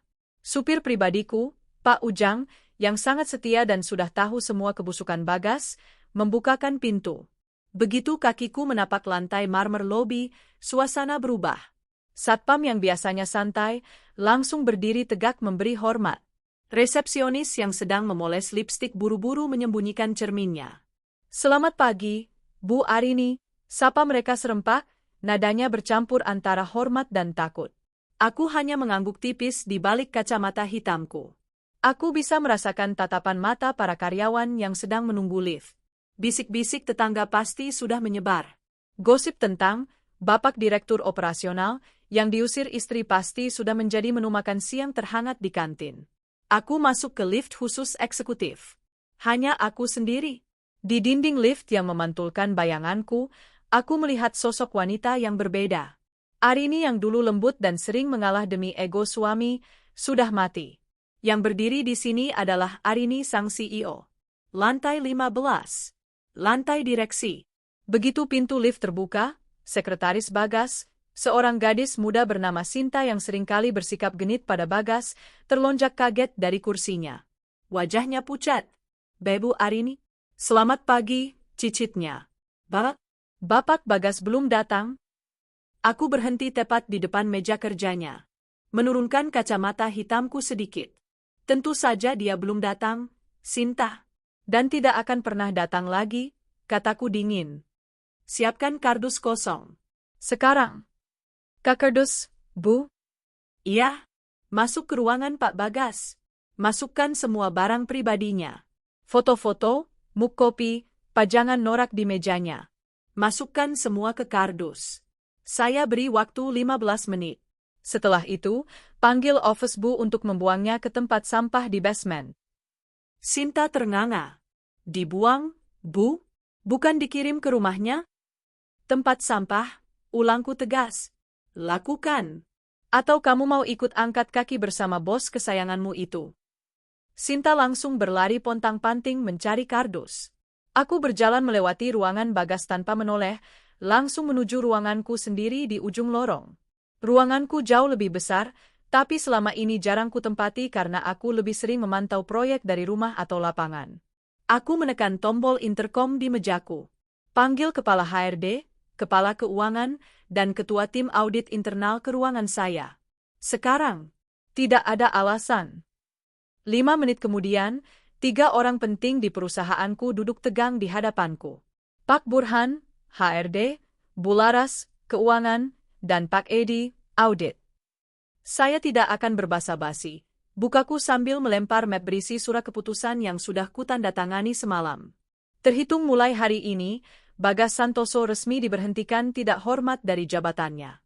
Surat pemecatan sudah saya kirim ke email pribadinya dan hard copy-nya ke alamat kos-kosan barunya. Mereka bertiga saling pandang. Pak Burhan, yang sudah bekerja sejak zaman ayahku, mengangguk maklum. Dia sepertinya sudah lama mencium gelagat buruk Bagas. Bu Laras, aku menatap kepala keuangan. Bagaimana bisa ada pengeluaran sebesar itu di pos operasional tanpa persetujuan saya? Bu Laras menunduk, keringat dingin membasahi dahinya. Maaf, Bu Arini. Pak Bagas selalu menggunakan hak veto direktur. Beliau bilang itu instruksi langsung dari ibu untuk keperluan entertain klien VVIP. Beliau juga sering mengancam akan memecat staf keuangan kalau kami banyak tanya. Klien VVIP? Aku tertawa sinis. Kliennya bernama Rina, mahasiswi semester akhir yang doyan belanja tas branded. Aku beralih ke Pak Edi, auditor senior yang kusamunkan khusus untuk ini. Pak Edi, berapa total kerugian yang Bapak temukan sejauh ini? Pak Edi membuka laptopnya, wajahnya serius. Berdasarkan audit forensik yang kami lakukan 3 hari ini sesuai instruksi Ibu via email, angkanya fantastis, Bu. Bukan hanya transfer tunai ke rekening saudari Rina dan Ibu Ratna. Pak Edi menampilkan grafik di layar proyektor. Pak Bagas melakukan markup harga vendor catering, vendor transportasi, hingga renovasi gudang fiktif. Total kerugian perusahaan selama 2 tahun terakhir mencapai 3,5 miliar rupiah. Ruangan hening, 3,5 miliar. Uang sebanyak itu dia curi. Sementara aku harus memutar otak membayar gaji karyawan dan biaya rumah sakit Rio. Uang sebanyak itu dia hamburkan untuk gaya hidup palsu keluarganya, untuk memanjakan Rina, untuk membeli wibawa di depan teman-temannya. Tanganku mengepal erat di bawah meja. Buat laporan lengkapnya, Pak Edi. Cetak rangkap 3, perintahku. 1 untuk arsip kita. 1 untuk pengacara saya. Dan 1. Aku tersenyum miring, untuk penyidik kepolisian Polda Metro Jaya. Ibu akan mempolisikan Pak Bagas? Tanya Pak Burhan kaget.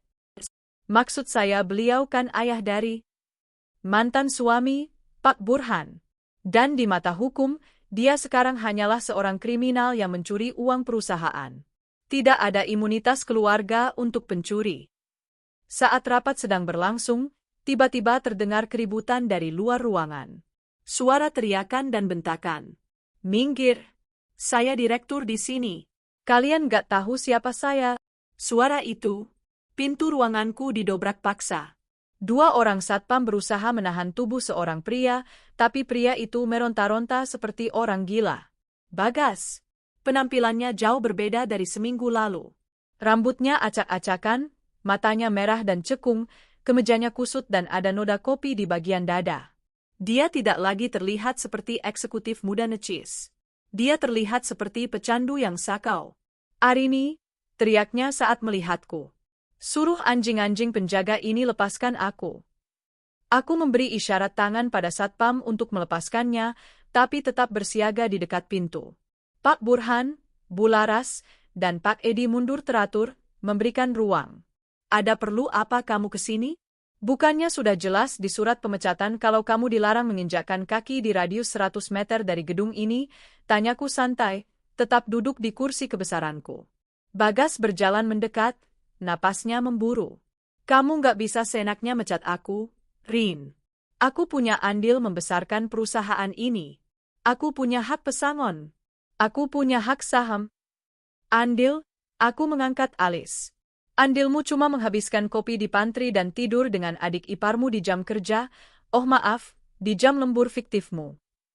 Jangan bawa-bawa masalah pribadi ke profesional. Aku melempar laporan audit yang baru dicetak Pak Edi ke hadapannya. Kertas-kertas itu berhamburan di lantai. Baca itu. Itu bukan masalah pribadi. Itu fraud. Penggelapan. Pidana pasal 374 KUHP. Ancaman hukuman 5 tahun penjara. Bagas menatap angka 3,5 miliar di kertas itu. Wajahnya yang merah karena marah, seketika berubah menjadi abu-abu. 3,5 miliar, Bagas, desisku. Kamu pikir aku nggak tahu soal proyek renovasi gudang fiktif di Cikarang? Kamu pikir aku nggak tahu kickback 20% yang kamu minta dari vendor catering? Bagas jatuh berlutut. Kakinya seolah tak bertulang lagi. Keangkuhannya runtuh seketika di hadapan bukti otentik. Rin, Arini, tolong. Suaranya berubah menjadi rengekan menyedihkan. Aku butuh uang, Rin. Rina hamil lagi, dia butuh vitamin. Ibu sakit-sakitan di kontrakan karena nggak ada AC. Kami nggak punya uang buat makan yang layak. Hamil lagi. Aku tertawa. Tawa yang benar-benar geli. Subur sekali kalian. Baguslah. Semoga anak itu nanti tidak mewarisi sifat bapak dan ibunya. Rin, tolonglah, jangan lapor polisi. Aku janji bakal cicil. Aku bakal kerja apa aja. Jadi supirmu juga mau. Asal jangan di penjara. Aku berdiri, berjalan mengelilingi meja, dan berdiri tepat di depannya. Aku menatap puncak kepalanya dengan rasa jijik yang luar biasa. Kerja apa saja? Tanyaku. Iya, apa sah? Bagas mendongak penuh harap. Kalau begitu, kerjalah di penjara. Kudengar di sana ada kerajinan tangan membuat rotan. Hasilnya lumayan buat beli rokok. Aku menoleh ke arah satpam. Pak, seret orang ini keluar, dan pastikan fotonya ditempel di setiap pos jaga. Kalau dia terlihat berkeliaran lagi, langsung panggil polisi. Baik, Bu. Dua satpam bertubuh kekar langsung mencengkeram lengan Bagas. Menyeretnya keluar seperti karung beras. Arini, tegak kamu. Arini. Teriakannya menggema di lorong, didengar oleh seluruh karyawan yang kini menonton drama itu dengan tatapan menghina. Itulah terakhir kalinya Bagas menginjakkan kaki di kantor ini sebagai manusia bebas. Sementara aku menikmati kemenangan di Menara Gadingku, di belahan kota lain, Karma sedang bekerja dengan sangat efisien. Di sebuah petakan kontrakan sempit berukuran 3x4 meter di pinggiran Jakarta Timur, udara panas dan lembab menyekap 4 orang manusia. Atap asbes membuat ruangan itu seperti oven di siang hari. Rina duduk di kasur busa tipis yang digelar di lantai, mengipas-ngipas wajahnya dengan kardus bekas. Perutnya mual, antara morning sickness dan bau selokan yang masuk dari ventilasi. Panas banget sih, keluh Rina. Mas Bagas mana sih? Katanya mau ke kantor Mbak Arini minta pesangon. Kok belum pulang bawa uang? Di sudut ruangan, Bu Ratna sedang merebus mie instan menggunakan kompor portabel kecil. Panci itu satu-satunya alat masak yang mereka punya. Kamu ini bisanya cuma ngeluh, semprot Bu Ratna. Keringat bercucuran di lehernya yang berlipat. Gara-gara kamu godain Bagas, kita semua jadi sengsara begini. Coba kalau kamu tahu diri, kita masih tidur di kamar ber-AC, makan disiapin pembantu. Kok ibu nyalahin Rina? Rina tak terima. Kan anak ibu yang gatal. Mas Bagas yang bilang mau nikahin Rina, katanya Mbak Arini membosankan. Heh, mulutmu ya? Bu Ratna mengangkat sutil panas, hampir memukul Rina. Pak Haryo yang duduk melamun di pojokan hanya diam, tatapannya kosong. Stroke ringannya makin parah karena obatnya habis dan tak ada uang untuk beli lagi. BPJS mereka ternyata sudah lama tidak dibayar preminya oleh Bagas, uangnya dipakai foya-foya. Pintu kontrakan terbuka kasar. Bagas masuk dengan wajah hancur. Bajunya kotor bekas diseret satpam tadi. Mana mas? Dapat uangnya? Tanya Rina antusias, melupakan pertengkaran dengan mertuanya. Aku mau beli nasi padang, bosen makan mie terus.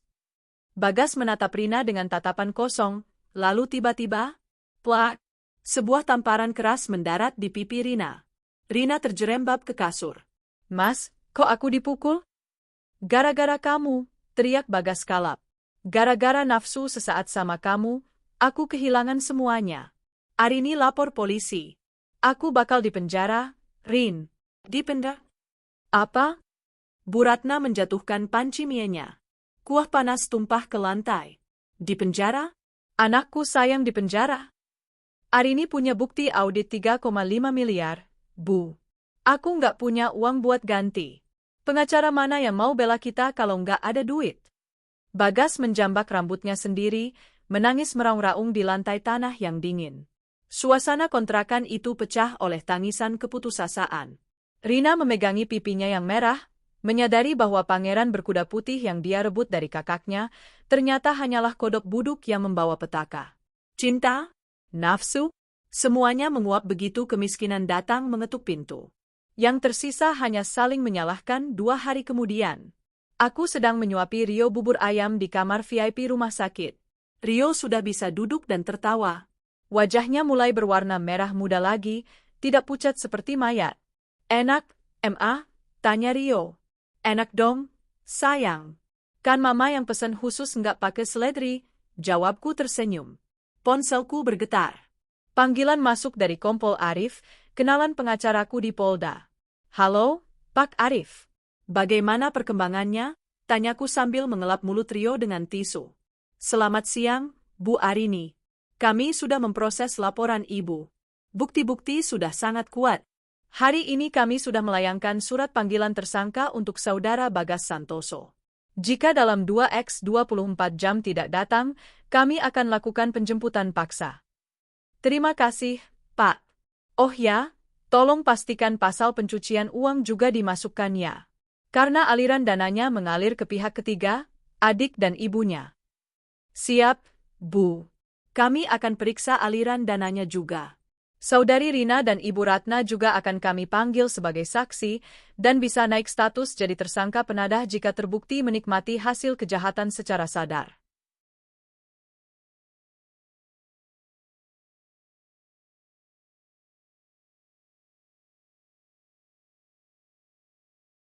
Aku menutup telepon dengan senyum puas. Tersangka penadah. Bayangkan betapa malunya Bu Ratna. Mantan nyonya besar sosialita, kini dipanggil polisi sebagai penadah uang curian anaknya sendiri. Siapa Ma? Tanya Rio. Teman mama, sayang. Dia bilang orang jahat yang bikin Rio sakit, sebentar lagi bakal dihukum sama Pak Polisi. Orang jahat siapa? Ada deh. Rio nggak perlu tahu. Yang penting Rio sehat, kita bahagia berdua. Oke? Malam itu, sebelum penjemputan paksa terjadi, kekacauan di kontrakan Bagas mencapai puncaknya. Rina baru saja pulang dari kampusnya dengan mata sembab. Dia dikeluarkan, drop out, dari program S2-nya. Bukan hanya karena tidak membayar uang semester, tapi karena video skandal itu menyebar. Seseorang, entah siapa, mungkin salah satu stafku yang punya dendam, mengunggah potongan video, penggerebekan, itu ke akun gosip kampus. Wajah Rina memang diblur sedikit, tapi semua orang tahu itu dia. Dosen pembimbingnya menolak menemuinya. Teman-temannya memblokir nomornya. Dia resmi menjadi sampah masyarakat akademis. Akudu, Mas, akudu, teriak Rina pada Bagas yang sedang melamun merokok di teras. Baguslah. Hemat biaya, jawab Bagas acuh tak acuh. Kamu kok jahat banget sih? Ini semua salah kamu. Salah aku? Siapa yang kegatelan pakai lingerie malam-malam pas Arini di rumah sakit? Kamu kan? Pertengkaran mereka terhenti saat sebuah mobil patroli polisi dengan lampu rotator biru yang menyilaukan berhenti di depan gang sempit itu. Warga sekitar langsung berkerumun, penasaran. 2 orang polisi berseragam dan 2 orang berpakaian preman turun. Saudara Bagas Santoso? Tanya salah satu petugas. Bagas gemetar. Rokoknya jatuh dari bibir. Dia mencoba lari ke arah pintu belakang, tapi sia-sia. Jalan buntu. Borgol, perintah petugas. Pak, jangan Pak. Saya bisa jelaskan. Ini salah paham. Bagas meronta saat besi dingin itu mengunci pergelangan tangannya. Jelaskan di kantor saja. Anda ditahan atas dugaan penggelapan dana PT Abadi Jaya sebesar 3,5 miliar rupiah. Bu Ratna keluar, melihat anaknya di borgol, dia langsung pingsan saat mobil polisi itu pergi, Rina sendirian. Tanpa uang. Tanpa gelar. Tanpa suami. hamil muda, dan harus mengurus 2 orang tua jompo, mertuanya, yang sakit-sakitan. 1 bulan kemudian, Pengadilan Agama Jakarta Selatan pagi ini tampak ramai. Namun, keramaian itu seolah membelah diri saat aku melangkah masuk koridor menuju ruang sidang 1. Dengan didampingi Pak Sanjaya dan 2 asisten pengacaranya, aku berjalan tegak. Kacamata hitam menutupi mataku, bukan untuk menyembunyikan tangis, tapi untuk menghindari kilatan lampu kamera wartawan hiburan yang entah bagaimana mengendus kasus perceraian Sultan Arini dan Direktur Maling. Hari ini adalah sidang putusan cerai. Di dalam ruang sidang, hawa dingin AC bercampur dengan aroma pelitur kursi kayu tua. Aku duduk di kursi penggugat. Tenang, anggun. Tak lama kemudian, pintu samping terbuka. 2 petugas polisi mengawal seorang pria berbaju oranye bertuliskan tahanan. Itu Bagas. 1 bulan di sel tahanan Polda telah merenggut habis ketampanannya. Tubuhnya kurus kering, tulang pipinya menonjol tajam, rambutnya dicukur hampir botak. Kulitnya yang dulu terawat skincare mahal kini kusam dan berjerawat. Dia berjalan dengan kepala tertunduk, borgol besi bergemerincing di tangannya. Saat dia duduk di kursi tergugat, dia menoleh padaku. Matanya basah. Ada kerinduan, penyesalan, dan ketakutan di sana. "Aing?" bisiknya serak. Aku tidak menjawab. Aku bahkan tidak menoleh. Aku hanya menatap lurus ke meja majelis hakim. Sidang dimulai. Hakim ketua membacakan putusan dengan suara monoton namun tegas. Setiap kata yang keluar adalah paku terakhir di peti mati pernikahan kami. Menimbang bahwa tergugat terbukti melakukan pelanggaran berat berupa perzinahan yang disertai bukti otentik. Menimbang bahwa tergugat tidak memberikan nafkah lahir batin yang layak dan justru melakukan tindak pidana yang merugikan penggugat. Bagas hanya menunduk, bahunya berguncang menahan tangis. Mengadili, suara hakim meninggi. 1. Mengabulkan gugatan penggugat untuk seluruhnya. 2. Menjatuhkan talak 1 bain sugra tergugat Bagas Santoso terhadap penggugat Arini Kusuma. 3. Menetapkan hak asuh anak sematawayang, Rio, jatuh sepenuhnya ke tangan ibu kandung tanpa hak kunjung bagi ayah kandung sampai batas waktu yang tidak ditentukan demi kesehatan mental anak. Top, top, top. Suara palu diketuk 3 kali. Selesai. 7 tahun pernikahan. 7 tahun pengabdian. Berakhir dalam waktu 30 menit di ruang sidang ini. Bagas, panggilku saat polisi hendak membawanya kembali ke sel. Bagas menoleh cepat, berharap ada kata manis. Ya, Rin, kamu mau cabut laporan pidananya? Kita rujuk. Aku berdiri, merapikan blazerku. Hanya ingin bilang, kataku datar. Jangan lupa makan siang. Kudengar menu penjara hari ini nasi cadong dengan tempe rebus. Nikmatilah. Itu jauh lebih halal daripada steak wagyu yang kamu makan pakai uang curian. Arin, jahat kamu. Aku masih ayah. Bagas berteriak histeris saat diseret keluar. Aku berjalan keluar ruang sidang dengan senyum tipis. 1 beban lepas. Tinggal menunggu sidang pidana penggelapan uang yang ancamannya 5 tahun penjara. Bagian 2, jatuh ke titik 0. Sementara itu, di toko emas pinggiran pasar tradisional, Rina berdiri dengan gelisah. Perutnya yang mulai membuncit sedikit, hamil 3 bulan, membuatnya mudah lelah. Dia mengenakan daster lusuh yang ditutupi jaket hoodie kegedean milik Bagas. Wajahnya kusam tanpa makeup. Dia mengeluarkan sebuah kotak bludru merah dari tas kresek hitam. Di dalamnya, berkilau sebuah kalung berlian. Ini adalah kalung yang diberikan Bagas saat ulang tahunnya. Kalung yang dibeli saat Rio sedang sekarat. Kalung seharga 25 juta, menurut pengakuan Bagas. Koh, tolong taksir ini berapa? Saya lagi butuh uang banget, kata Rina pada pemilik toko, seorang pria parubaya berkacamata tebal. Mau dijual, Neng? Iya. Cepat ya, Koh. Suami saya bilang ini harganya 25 juta.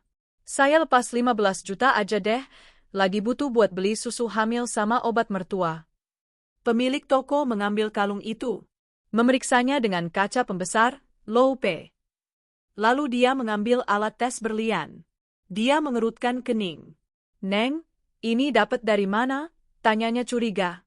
Dari suami saya lah. Dia direktur, jawab Rina ngegas. Si pemilik toko tertawa kecil, lalu melempar kalung itu kembali ke atas etalase kaca. Kling. Neng, kalau mau nipu jangan di sini. Ini bukan berlian. Jantung Rina berhenti berdetak sesaat. Maksudnya? Jangan sembarangan ya. Ini zirconia. Kaca. Meniup-niup dikit emang mirip berlian. Rangkanya juga bukan emas putih, ini perak sepuhan krom. Di pasar ASMK paling harganya 150.000 perak. Dunia Rina berputar. Kakinya lemas. Nggak mungkin. Mas Bagas bilang ini beli di butik perhiasan Plaza Indonesia. Suami Neng bohong. Atau Neng yang dibohongin. Kalau nggak percaya, cek aja ke toko lain. Saya nggak terima barang imitasi. Rina mengambil kalung itu dengan tangan gemetar. Air matanya menetes di atas permata palsu itu. Jadi selama ini, Bagas membohonginya juga? Uang 25 juta yang tercatat di rekening koran Arini, kemana perginya?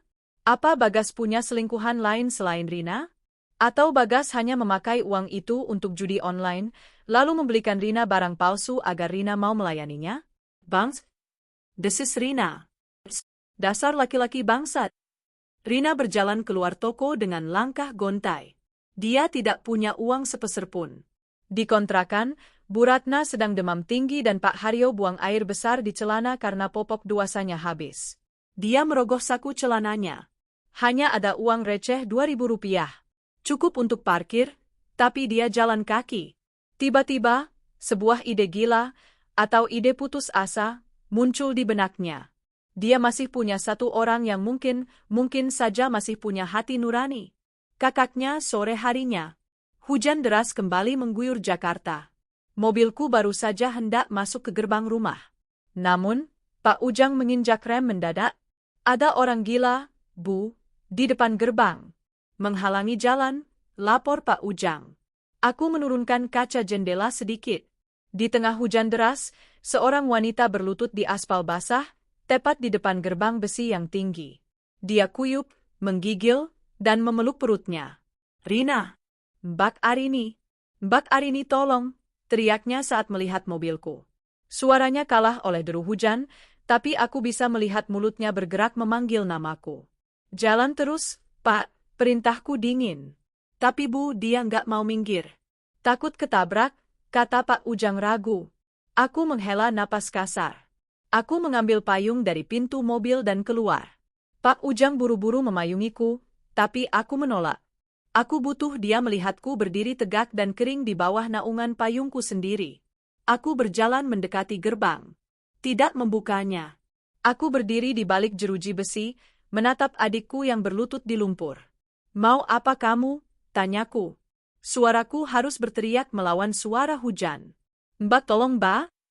Rina merangkak mendekat, memegang jeruji pagar dengan tangan kurusnya. Ibu Ratna sakit parah. Pak Haryo nggak bisa jalan. Aku lapar Mbak. Bayi ini lapar. Dia menunjuk perutnya. Mbak boleh benci aku. Boleh pukul aku. Tapi tolong kasih aku kerjaan Mbak. Jadi pembantu juga nggak apa-apa. Asal aku bisa makan. Mas Bagas ternyata penipu. Mbak, kalung yang dia kasih palsu. Dia jahat. Aku menatapnya datar. Oh, jadi kamu baru sadar dia jahat setelah tahu kalungnya palsu? Tanyaku sinis. Waktu dia mengkhianati istrinya, kamu nggak anggap dia jahat? Waktu dia menelantarkan anaknya yang sekarat, kamu nggak anggap dia jahat? Standar moralmu serendah itu, Rina. Aku salah, Mbak. Aku nyesel. Sumpah demi Allah aku nyesel. Rina menangis meraung-raung, air hujan bercampur air mata membasahi wajahnya. Penyesalanmu tidak akan mengembalikan ginjal Rio yang rusak, jawabku tajam. Dan soal bayimu minta pertanggungjawaban bapaknya di penjara? Atau minta sama Tuhan yang hukumnya sedang kau rasakan sekarang? Mbak, tega banget. Kita sedarah, Mbak. Darah itu sudah kamu cuci bersih dengan pengkhianatanmu malam itu, potongku. Dengar baik-baik, Rina. Aku tidak akan memberimu uang. Aku tidak akan memberimu pekerjaan. Karena kalau aku menolongmu sekarang, kamu tidak akan pernah belajar apa arti tanggung jawab. Aku mengeluarkan dompet dari tasku. Mengambil 2 lembar uang merah. 100.000 2 lembar. Itu, ambil. Cukup untuk beli tiket bus pulang ke kampung halaman mertuamu. Rina menatap uang yang jatuh di lumpur itu dengan pandangan nanar. harga dirinya hancur berkeping-keping. Dia, lulusan S1, mantan calon mahasiswa S2, kini harus memungut uang di lumpur seperti pengemis. Tapi rasa lapar mengalahkan segalanya. Dengan tangan gemetar, dia memungut uang itu. Terima kasih, Ba. Bisiknya lirih, nyaris tak terdengar. Pergi, usirku. Aku berbalik badan, kembali masuk ke mobil. Jalan, Pak. Tabrak kalau dia nggak minggir. Rina akhirnya menyingkir, merapatkan tubuhnya ke tembok pagar, memeluk perut yang berisi benih dari pria yang telah menghancurkan hidupnya. Malam itu, Rina menyeret koper terakhirnya. Membawa 2 mertua yang sakit-sakitan ke terminal bus Pulau Gebang. Meninggalkan Jakarta yang keras, menuju masa depan yang gelap dan penuh ketidakpastian di desa terpencil.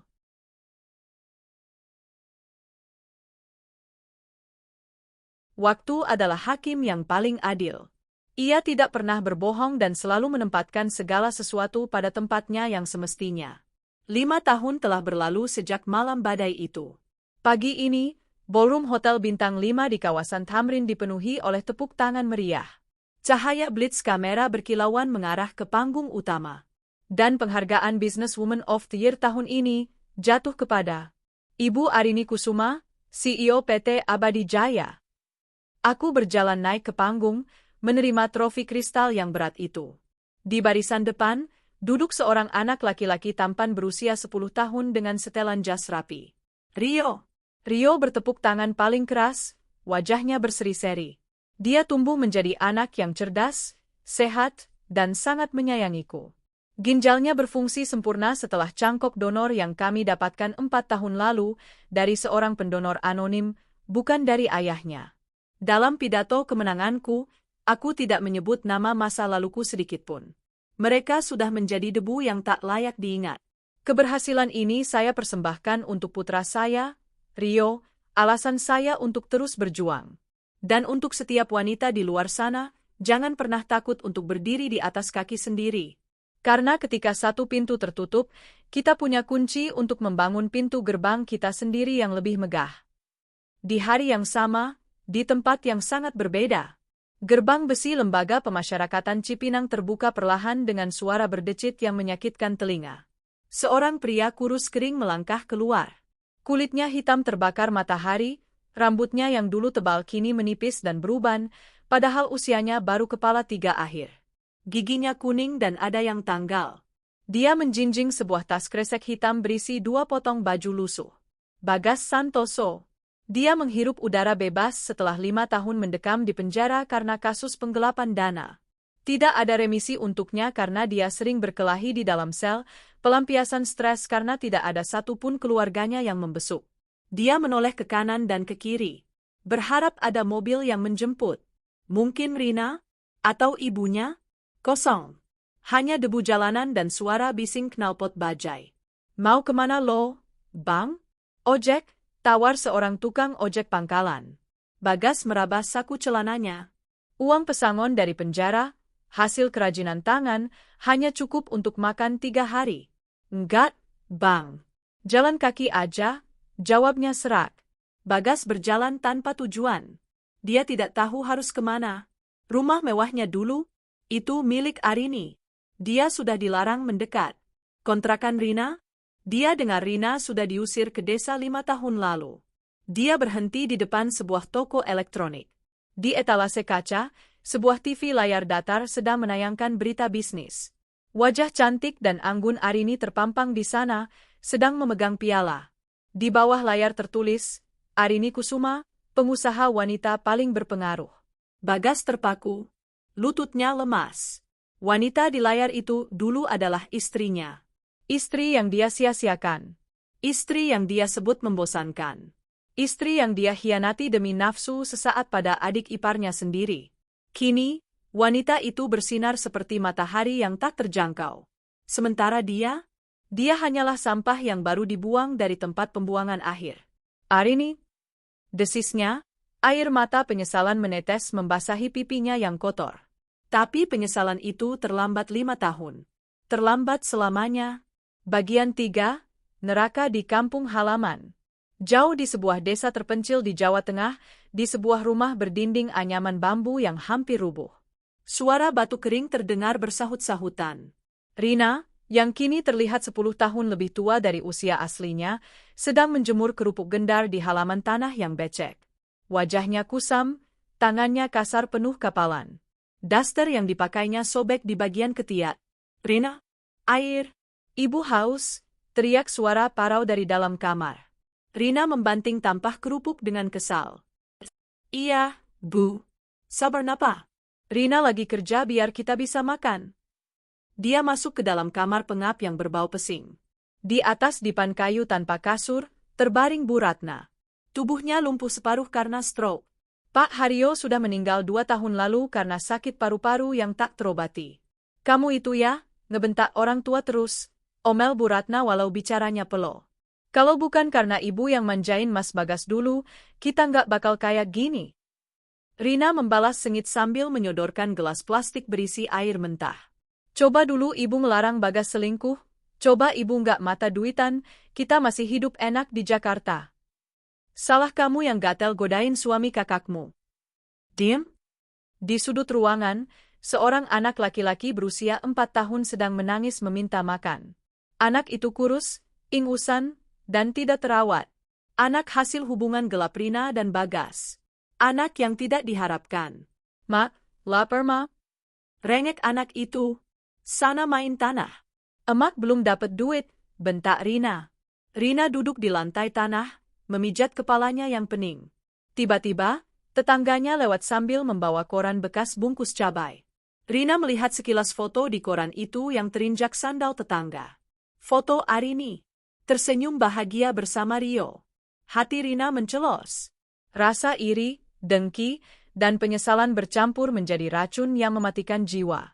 Dia ingat dulu dia punya segalanya. Kuliah dibiayai, mobil dibelikan, uang jajan diberi.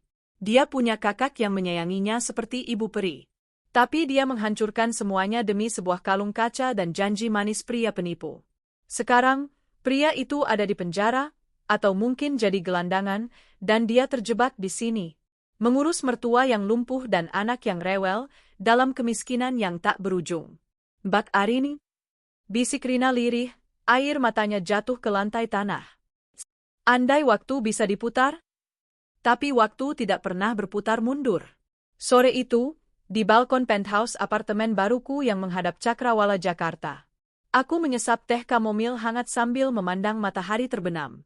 Langit berwarna jingga keemasan, indah sekali. Rio datang menghampiriku, membawa buku PR matematikanya. Udah selesai. Kita jadi makan malam di luar. Aku tersenyum, mengusap rambutnya. Jadi dong. Kamu mau makan apa? Sushi? Apa aja, asal sama mama. Aku memeluk Rio erat. Aku melihat ke bawah, ke jalanan kota yang sibuk. Di suatu tempat di bawah sana, atau di kejauhan sana, mantan suamiku dan adikku sedang menuai badai. Kami beranjak masuk, menutup pintu balkon, meninggalkan masa lalu di luar sana, larut bersama senja yang perlahan menghilang.